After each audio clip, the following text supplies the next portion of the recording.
Ал қыздар, біз енді екінші бөлімді бастаймыз. Бұл бізде екінші бөлім, бірінші бөлімі алдыңғы сабағымызда, алдыңғы видео сабақта түсірілген болатын.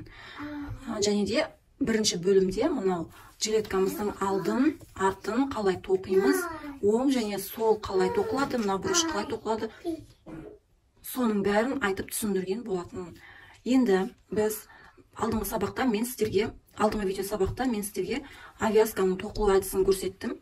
Мынау бізде ұзыннан алды, арты жақ, алдын, артын авязкасын тоқылу әдісін көрсеттім. Және де мына жерге келген кезінде басқаша болады кішкене дедім. Сол жерге келдім. Бірінші бөлімнің ссылкасын описанияға қалдыратын боламын. Сол жерден бірінші бөлімге өтсеңіздер болады. Бұл бізде екінші бөлім. Енді мына жерге келдік. Қараңыздар, менде мына жерде прибавка болды. Одан кейін менде 3 столбик без накид тоқылды. Сонымен бұл қатар менде аяқталды. Енді біз мынау астыңғы жағына келдік. Бұл жерде бізде прибавка 3 столбик без накид. Әр 3 столбик без накидтен кейін болады. Яғни 3 столбик без накид, 4-шісі прибавка, 4-ші, 5-ші екеуін бірге қосып, сол прибавка болады. Енді мына жерде қазір бастаған кезінде мынау мен үшеуін тоқыдым дедім, мынау тұрған ең соңғы. Сол жерге бір рет кірдім, енді тағы да бір рет кіремін. Жалғастырып тоқитын жіптен аламын петлямды. Мына менде жалғастырып тоқитын жіп мына жағы. Соның ішіне сол жақтан петляны аламын да, мына петляны ұстап, осылай столбик без накид тоқимын. Екіншісін тоқыдым, енді үшіншісін тоқимын.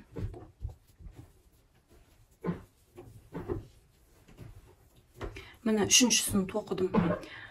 Мына жерде бізде осылай айналып келген бұрышы тұр. Енді мына жағын тоқимыз. Әр бір 3 столбик без накидтен кейін 4-шісі прибавка болады. Бұл жерде біз қалай білеміз? Яғни мынау бұл бізде бір петля. Мынау бір петля, мынау бір петля. Яғни мынау бізде осылай тұрады ғой. Мына осы бір петля. Сіздер ішіне кірген кезінде каждыйның ішіне кіріп столбик без накидтерді тоқып жүрмеңіздер. Мынаның ішіне деп бір-бірден кіріп столбик без накид тоқып жүрмеңіздер. Ондай кезде сізде кала болып кетеді. Мына жеріңіз үлкен болып болмай қалады. Сол үшін сізге түсініп жатырмын, мынау ол бізде бір петля. Қазір мен мына жерде бір петля ғой. Мен мынаған кіремін. Жалғастырып тоқитын жібімнен петляны аламын. Сосын мына жағынан екіншісін ұстаймын да.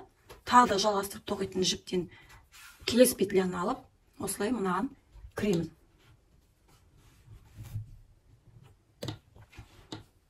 Мына қараңыздар. Мынау бір петля, мынау бір петля. Каждыйның мынаның арасына бір-бірден былай кіріп жүрмеңіздер. Ондай кезде біздің мынау неміз, авязкамыз кала болып, желбір болып кетеді. Сол үшін мынау бір петляма, мен қазір мына жерге тоқыдым ғой біреуін. Енді мына жерде бір петля тұр. Мен мынаған кіремін қазір. Жалғастырып тоқитын жіптен петлямды аламын, кіремін. Осы екеуін ұстаймын да, мына жақтан тағы да келесі петляны алып, ішіне кіремін. Біреу. Келесісі. Мынаған бүйтіп, сразу мынаған кіріп кетпеңіздер. Мынаған кіреміз. Келесісі. Екіншісі.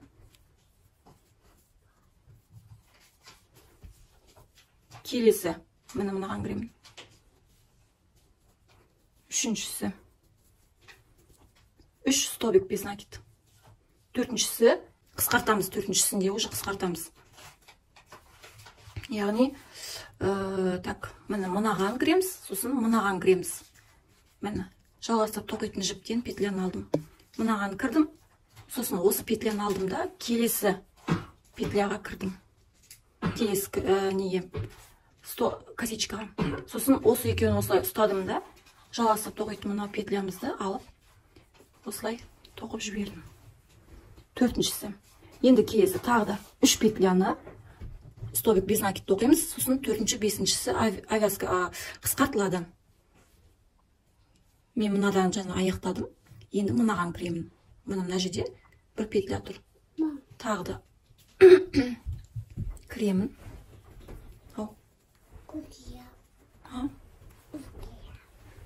міне біреу, енді мынаған кіремін, екеу,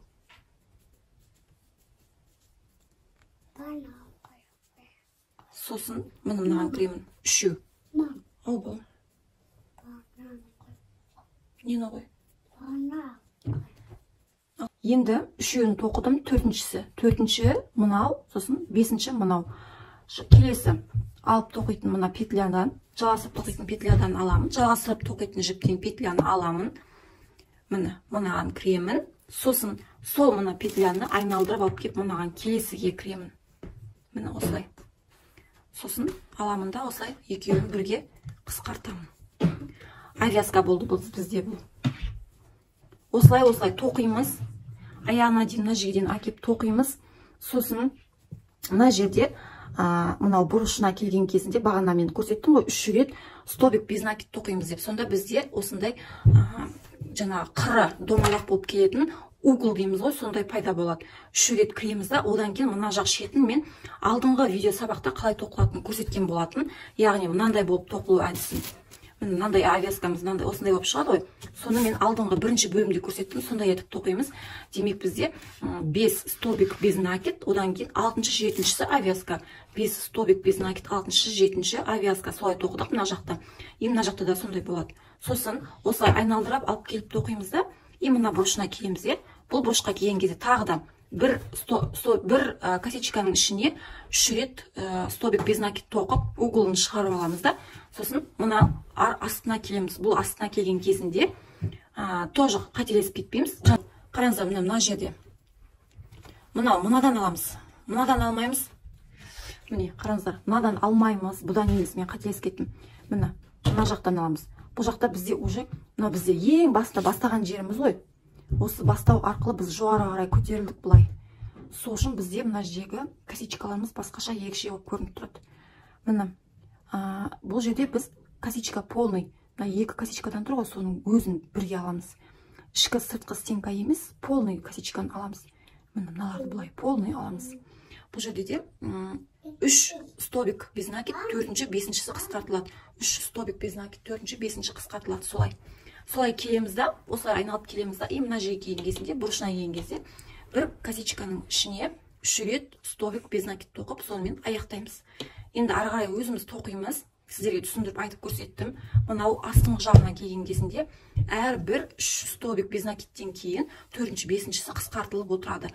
Ал мынау боковойна келген кезінде, мынау жерлерімізге келген кезде, бұл жерде бізде әрбір 5 столбик без накидтен кейін 6-шы, 7-шісі қысқартылып отырады, авязка болады. Енді ары қарай өзіміз тоқимыз. Аяқтап мына жерге келгеннен кейін бізде одан кейінгі бөлімі мынау неге горловина мойын жағымызда капюшон шығарудың әдісін көрсететін боламын. Яғни мына жерден бастап біз уже капюшон шығарып бастаймыз. Капюшон тоқимыз, одан кейін мынау шетіне тағатын жібін жасаймыз. Капюшоннан кейін капюшонға аюдың құлағын жасаймыз. Қыздар, міне қараңыздар, мен келдім, аяқтадым. Мынау астыңғы жағын, мына жағын бәрін тоқыдым, авязканы. Және сіздерге тағы да бір айтатын нәрсе, мен бағана мына жағында тоқыған кезінде, мына біздің қыр жағын тоқыған кезде мынандай асты емес, полный ұзын қыры асты, ұзыннан осылай болып келген жері бар емес па? Мына жері. Осы жердің авязкасын тоқыған кезінде мен бірінші бөлімде авязканы бастаған жерде түсіндіріп айттым, осындай косичканың ішкі сыртқы деп стенканы алған кезінде сыртқы стенкасын ғана алып тоқисыздар деп көрсеттім ғой. Яғни мынау авязка, мынау біздің ұзын болып келетін авязка. Мынандай қысқа жағы емес, мына жағын тоқыған кезіндегі авязканы солай түсіндірдім, И екінші жағында тоже солай тоқисыздар. Мен бағана түсіндіріп айтатын кезде сіздерге сол жағын түсіндіріп көрсетуге ұмытыппын. Так. Осылай кейде арасында мынандай болып нелер қалып қоятын мындай косичкалар. Енді ол ештеңе етпейді, главный бізде жалғастырып тоқитын жіптен қалмаса болды. Енді мына жерге алып ішінен тоқып тігіп жіберсе болады. Мынаны былай тігіп жіберсе болады. Ол арасында солай кетіп қалады. Барлық тоқымашта ол кемшілік арасында болады. Главный қатарында болмаса болды. Короче, сіздерге көрсеттім. авязканы қалай тоқитынын түсіндірдім. Мен мына жерде міне келдім, аяқтауға келіп қалдым. Енді аяқтаған кезінде мынау келесі жалғастырып тоқитын жіп бар ғой, петля, жіп, соның петлясын осылай кесіп аламыз. Осылай кесіп аламыз да. Сонымен мынау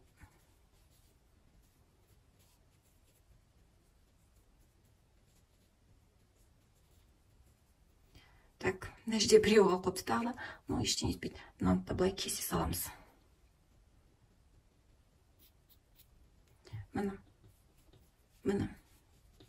Мына жерде біз бағана бұрышын шығарғанбыз, ең бас жағында. Мен мына жерде тоқталдым. Енді мынау бұрышын шығарған жері бар ғой, мына петлямыз. Соған осылай кіріп, сосын мынау петляның ішіне кіргіземін осылай. Осыны осылай тартып, одан кейін мынандай жіптер қалады ғой, соны мынандай жерлеріне кіргізіп тоқып жібереміз. Одан кейін міндетті түрде до конца осылай енді кіргіземіз. Міндетті түрде бұны біз тігеміз. Көрінбейтіндей ақ жіп, немесе қоңыр жіппен аламыз да. Міне аяқталған жері мына жер ғой. Сосын аламыз да мына жерін тігеміз. Тіккен кезінде мынау былайынан кеп тұр ғой. Соны осылайынан қойып алып, осылай тігеміз. Мойын жағы горловинаның бастаймыз. Горловинадан капюшон шығаруды бастаймыз. Жібімді осылай бір тексеріп аламын. Енді біз капюшонын тоқып бастаймыз. Капюшонды тоқымай тұрып, түсіндіре кетейін, біз қазір авязка тоқып аламыз бір. Авязкадан кейін капюшон жалғастырамыз. Авязканы біз мынау біздің петлямыздың мынау өзіміз жақтан былай қарағанда, міне арғы ішкі жағындағы мынау осындай косичкамыздың ішкі ар жағындағы стенкасынан алып тоқимыз. Осыларды алып тоқимыз. Жібімді аламын, тартып көремін, сенімді. Енді мынау біріншіге кіремін. Сосын тағы да бұл жерде біз екеуін кіргіземіз, былайша айтқанда. Мына екі жіпті аламын да кіремін. Міне. Бастамасын бастағанда осылай бастаймыз. Сосын жалғастырып тоқитын мына жіптен алып екеуін бірге өткіземін. Келесі. Бұл бізде бір, келесі екі, екіншісін тоқимын. Ішкі стенка, ар жағындағы стенка. Мына менде бергісі, мынау ар жағындағы стенка. Екінші петляны тоқыдым, екінші столбик без накид тоқыдым. Үшінші столбик без накид. Бұл жерде бізде бесінші столбик без накидтен кейін алтыншы, жетіншісі не болады, қысқартылады. Үшінші, төртінші,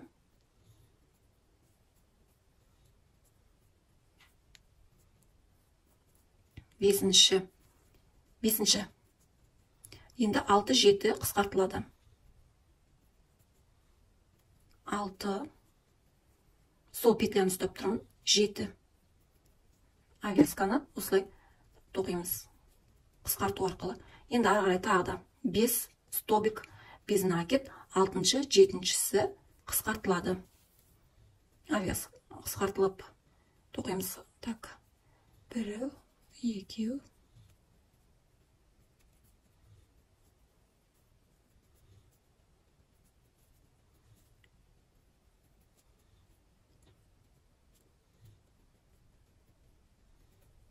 Үшінші.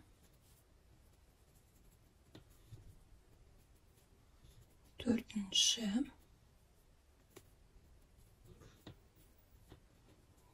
Так.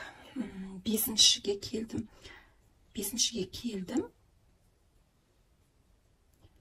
Мұнаған кіріп кетемін. Мұна жерде біздің мұнау неге келдік? Мұна жағына келдік. Мұна қараңыздар, мұнаған кіріп кеттім. Мұнеке осылай кірдім да, бесіншісін тоқыдым. Болды. Енді мұна жері келді. Бұл жерде бізде үшінші петлядан кейін бұл жерде бізде 3 столбик без накид, сосын 4-ші, 5-шісі қысқартылады. Бұл жерде де петляларды қателеспеңіздер. Біріншіге кірдім. Екіншіге кірдім.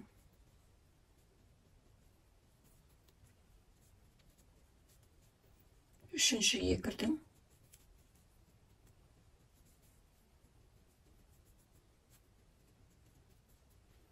Енді төртінші және бесінші. Қысқартамыз. Ары қарай жалғастырамыз. Мынаған кіремін.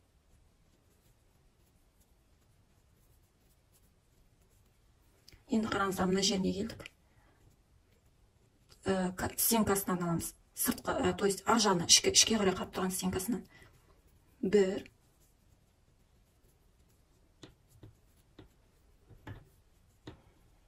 Так, мынаны мен кесіп тастайын, қателесіп кетпес үшін. Бұл бағана бізде астатып қалған жіп қой. Бұны біз кейін тігіп тастаймыз.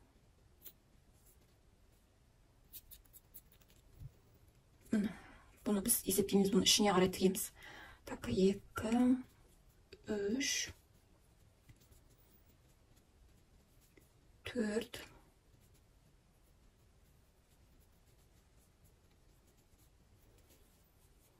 5. Енді 6-шы, сосын 7-ші қысқартылды.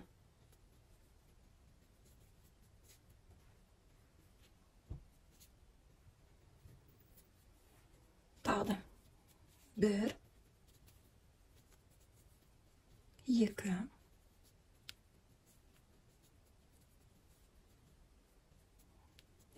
3,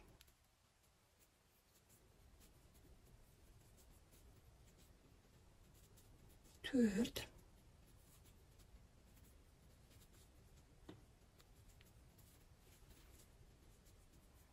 5,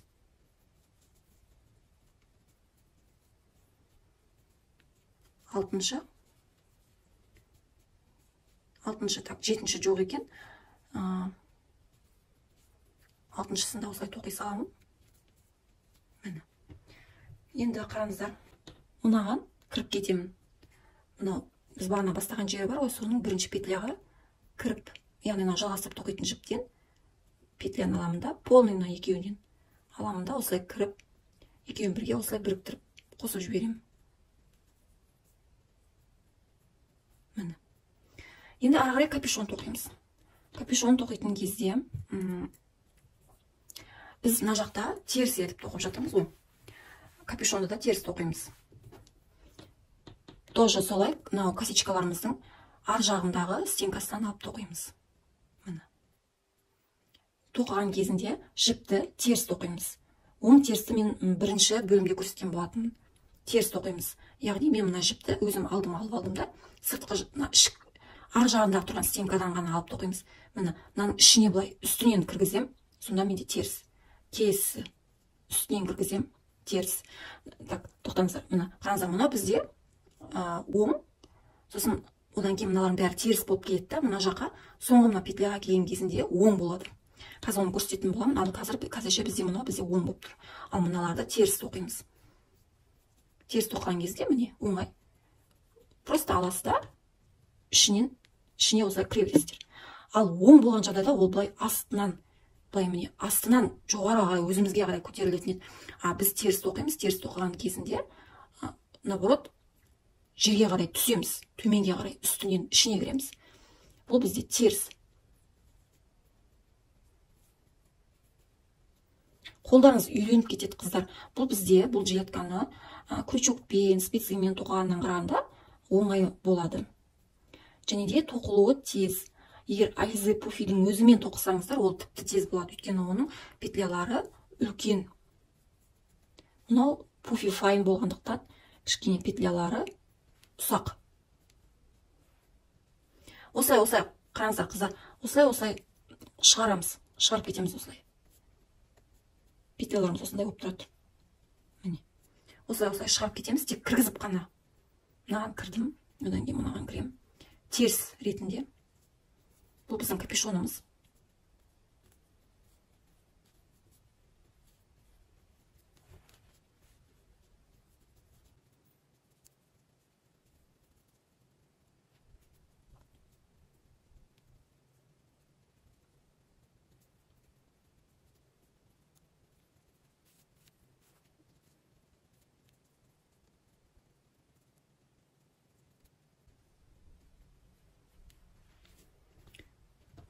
Қыздар, міне аяқтауға келіп қалдық. Мынау менде, так, мынау менде соңғы петля. Теріс кірмейміз бұл жерде, ішінен, яғни оң етіп тоқимыз, оң етіп кіреміз. Міне астынан өзімізге қарай шығардық, жоғары қарай. Бізде оң болды. Енді келесі қатарды артқа қарай айналамыз. Мынадан бүйтіп жалғасып кетпейміз. Енді ізіміз қайтадан артымызға наоборот айналып тоқимыз. Енді мынаны біз оң етіп тоқимыз. Осы мынау екеуін оң етіп тоқимыз. Міне біздің мына тамақ жағымыз ғой бұл. Енді осыдан ары қарай мына жағы мен мына жағы оң болады. Енді ары қарай жалғастырып тоқимыз. Мына жалғастырып тоқитын жіпті міне. Оң етіп тоқыдым. Одан кейін мыналардың бәрі теріс болады. Артқа қарай қайтамыз. Теріс тоқимыз. Тек жай ғана осылай кіргізіп отырамыз. Міне, осылай.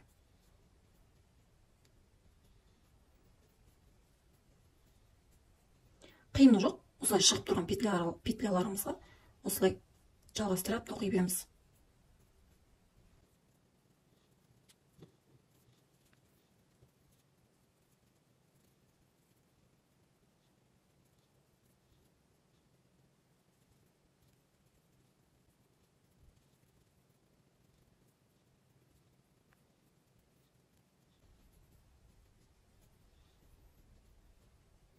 Мына қараңыздар, соңғы мына петляға келдік. Бұл бізде оң дедік қой.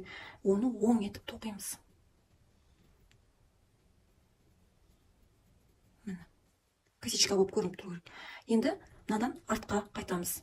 Мына жаққа келеміз. Мынаның бәрін теріс етіп тоқимыз. Мында келеміз, соңғысына келгенде мына жерін оң қыламыз. Сосын қайтадан артқа қайтамыз. Теріс, оң, теріс, оң. Солай келеміз.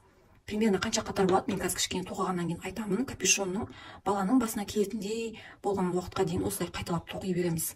Сонда мына жерде бізде капюшон шығады. Пока өздеріңіз тоқиын беріңіздер, мына екі шеті оң болады, мынаның бәрі теріс болады. Яғни артқа қайтып отырамыз, обратно. Мұнда келдік па, обратно қайтамыз. Мұнда келдік па, обратно қайтамыз. Солай тоқып отырамыз. Ары өзіміз тоқимыз, сосын сендерге айтады, көрсететін болған тағы да. Міне қыздар, мен тоқыдым, мына жерде менде 17 қатар. 17 қатар. Бұл менің балам басында деп өлшеген. Сіздер өзіңіздің балаңыздың басына өлшеп көрсеңіздер болады. Енді мына жағын біз қосамыз. Қазір бізде осылай шығып тұр. Соны бір-біріне қосамыз. Қазір мен мына жерден жібімді кесіп алып тастаймын. Енді мыналардың бәрін бір-біріне осылай нетеміз. Бір-біріне біріктіреміз. Мына жағынан бастап осылай кіремін. Одан кейін келесі екеуін бір-біріне қарама-қарсы осылай кіреміз.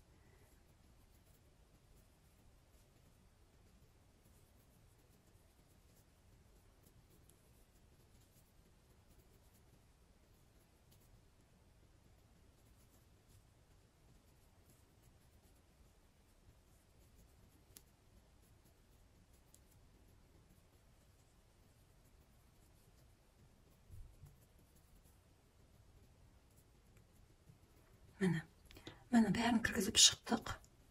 Мына жақта қалып қоймасын. Кірмей қалған петлялар қалып қоймасын. Енді осыны, мынаны енді бір-біріне біріктіреміз. Мына жағынан бастаймыз. Мына петляның ішіне мына петляны кіргіземін. Міне. Енді мына петляны ұстап тұрамын да, келесі мына петляға мынаның ішіне осылай кіргіземін. Мына бірінші петля, мына екінші петля. Екінші петляны бірінші петляның ішіне кіргіземін. Солай түсіндіргенім ыңғайлы болатын шығар. Міне осылай кіргізу арқылы бұл жерді біз аяқтаймыз.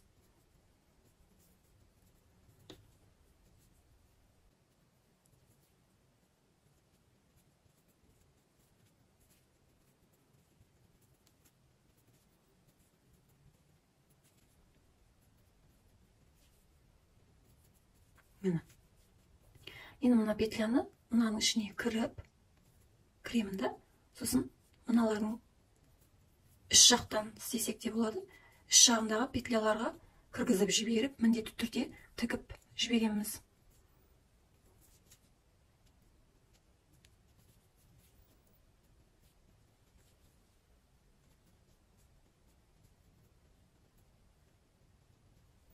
Міне, осыған келдім, мына жерден аламын да осылай тігемін.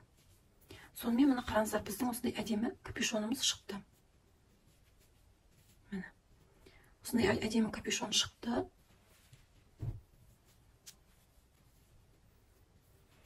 Так. Енді қараңыздар, мен жаңа қарап отырсам, мына жерде мынау менде что-то тартып тұрды. Мына жіпті мен кесіп жіберсем болады. Сіздер де кесіп жіберсеңіздер болады. Егер мына жер тарлау болса, менде что-то кішкене тарлау сияқты болып тұр. Негізі мына жерге мына жіпті жібермеуім керек еді. Менің қателігім сол жерден кетті. Мынаны кесіп жіберемін да, мен ештеңе етпейді онда кезінде. Кесіп жіберемін да, тура ортасынан. И сразу былай аламын да, тіріп тастаймын. Мына жағында аламын да, тіріп тастаймын. Тіріп тастасаңыздар, ол сөтілмейді, мықты тұрады. Ол жағынан уайымдамасаңыздар болады. Но зато кішкене мынау неміз үлкейеді. Мына қараңыздаршы, мынаны кессем қанша мына жерде еще дырка болып тұр да. Қазір мен капюшон тоқып болғаннан кейін қарасам сондай болып тұр. Сол үшін осылай кесіп жіберіп, мынаны былай алып тігіп жіберсе, ұзаққа тұрады. Тіксеңіздер ұзаққа дейін тұрады. Одан қорықпаңыздар, кескеннен қорықпаңыздар. Главное, кестіңіз, сразу тігіп тастаңыздар, болды. Енді біз мына неміз болды. Қазір мына жерде осындай болып дайын болды. Міне. Сосын іш жағымызды қараңыздар, мынандай кейде қалып қояды, мынандай жіптер. Осының бәрін тігеміз. Былайынан алып, былай тігіп жібереміз. Артық жерін кесіп тастаймыз. Мына жағында кесіп тастаймыз, артығын тігіп жібереміз. Сосын мынандай қалып қойған жіптер. Главное, қатардағы петлялар болмаса болды. Арасында кейде просто қалып қалады да. Шатасып кетуіміз мүмкін. Ондай менде де болады, сіздерде де болуы мүмкін. Міне мынау да артығынан кесіп тастап, тігіп тастау керек. Солай істейсіздер. Міне, осындай біздің пончамыз дайын болады. Енді біз арқарай мынандай шетіне жібін дайындаймыз. Мынандай шетіне екі жерден осылай ұстап тұратын жібін дайындаймыз. Міне мынандай жібін дайындаймыз. Бұл жіпті тоқыған кезде өте оңай, қиыны жоқ. Жібімізді алып, қазір мен мынаны санағанда менде 60 петля шығып тұр. Яғни, мынау жібімізді аламыз, мына жағын тексеріп аламыз, мықты тұр. Былай істейміз. Мынау бірінші петля, мынау екінші петля. Бірінші петляның ішіне екінші петляны кіргіземін. Міне. Енді мынау бірінші петля, мынау екінші петля. Екінші петляны бірінші петляның ішіне кіргіземін. Екінші столбикті тоқыдық. Енді тағы да тура жаңа түсінікпен үшінші столбик, төртінші столбик, бесінші столбик. Қиын жоқ. Ешқандай қиын емес, оңай. Осылай тоқи береміз. Бізге 60 сондай тоқуымыз қажет болады. Міне. Мен мынаны есептеген кезде менде 60 шықты. 60 деп тоқимыз. Менде бұл бірінші тоқыған, алдына тоқып болған болатын, чтобы сіздерге есебін айту үшін. Міне менде уже дайыны тұр. Міне мен мына жерде екеуінде 60-тан тоқыдым. Тоқып болғаннан кейін біз мынау немізге, мына жеріне байлаймыз. Мына примерно қолтық жағы деп аламыз. Ойбой, мен камерам көрінбей қалыпты. Міне мына қолтық жағы. Сол қолтық жағынан екеуінен осылай кіргіздім да. И теңестіремін мына жіпті. Теңестірдім. Енді мынаны мына астындағыға кіргіземін. Мынаны мына үстіндегіге кіргіземін. Міне. Сонда бізде мына жеріміз иксталып шығады. Иксталып шығады, сосын оны мынау жібімізді осылай байлап әдемі етіп қойсаңыздар болады.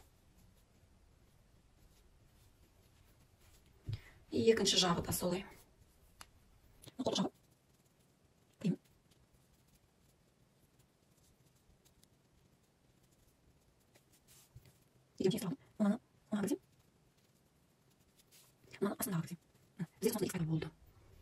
Сосын оны алып, өздеріңіздің қалауларыңыз бойынша байлап қойсаңыздар болады. Міне. Осындай әдемі понча дайын болды. Енді мына жағына біз құлақ жасаймыз. Ол құлақты жасамайым керек емес десеңіздер де болады.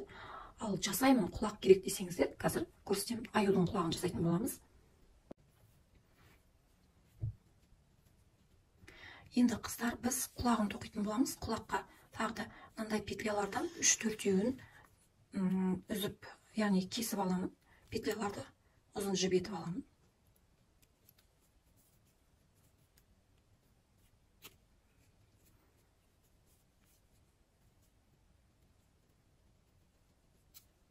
Үш-төрт петляны осылай кесіп аламыз. Сосын мынау 4 саусағымызға осылай айналдырып алып келіп амигуруми кольцосын жасаймыз. Сосын осылай ұстап тұрамыз да. Осының ішіне 6 столбик без накид тоқимыз. Енді мына жерден 2 жіпті аламын, 2 петляны аламын да, осының ішіне кіремін. Осылай ішіне кіріп, осы екеуін ұстап тұрамын да, мына жерден жалғастырып тоқитын жіптен 3-ші петляны алып, осының ішіне өткіземін. Біз бастаған кезінде осылай бастаймыз. 2 петляны кіргізіп. Енді қалған петляларымызды бір-бірден кіргізіп тоқимыз. Келесі жалғастырып тоқитын жіптен петляны алып, ішіне кіріп, мына тұрған петляны ұстап, осы екеуін бірге ұстаймын да, мына жақтан 3-ші петляны алып келіп, кіремін. Осылай тоқимын. Келесі тағы да жалғастырып тоқитын жіптен келесі петляны алып, одан кейін осы екеуін бірге ұстап, 3-ші петляны ішіне кіргіземін. Бізге осындайдан 6 тоқу керек. Біреу, мынау екеу, мынау 3. Енді тағы да 3-еуін тоқимыз. Біреу,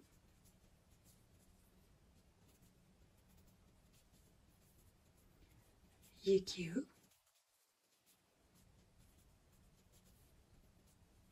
3-шісін тоқыдым. Бізде общий 6 болды. Мына жіпті кішкене тартамын, до конца тартамын негізі, до конца тартамын. 1, 2, 3, 4, 5, 6. Енді мына жерден, мына бірінші петляға, мына жалғастырып тоқитын жіпті осылай кіргіземін да, екеуін біріктіріп осылай тоқимын. Енді осыдан ары қарай біз 4 мынау петляларымызға, 4 петляға прибавка тоқимыз. Қазір мен мына біріншісін тоқыдым. Енді сол мынаның ішіне тағы да бір столбик без накид тоқимын. Бұл бізде уже бірінші прибавка. Екеуін ұстаймын да, мына жақтан жалғастырып тоқитын жіптен екеуінің арасынан осылай кіргіземін. Бірінші прибавка. Келесі столбикті келесі косичкаға кіремін. Жалғастырып тоқитын жіпке алып, осының ішіне кіріп, екеуін осылай ұстаймын да, тағы да біреуін тоқимын. Тағы да сол жаңағының ішіне қайтадан кіремін да, столбик без накид тоқимын, прибавка. Екіншісі кетті. Енді 3-шісі. Соның ішіне кіремін, тоқимын. Тағы да соның ішіне кіремін, прибавка, тоқимын. Бұл бізде 3-ші, енді 4-шісін тоқимыз. Кірдім. Қайтадан соның ішіне кіремін, прибавка. Міне, бізде 4-еуін тоқыдық.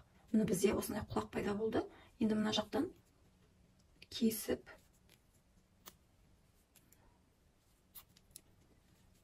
мынау петляға кіремін бірінші. Сосын мына петляға кіремін. Осылай кіріп, мына жақтағы петлялардың арасына кіріп, осылай жасырамыз да, одан кейін міндетті түрде тігеміз. Мына бізде осындай құлақ пайда болды. Мынау жіпті кейін мынаған тіккен кезге керек болады десеңіздер де болады, немесе кесіп тастасаңыздар да болады. Мына осындай құлақ пайда болды. Мына менің алдыңғы құлағым.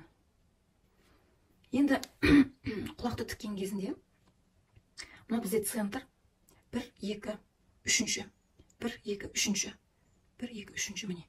3-ші. Примерно мына жерге деп алып, тігеміз.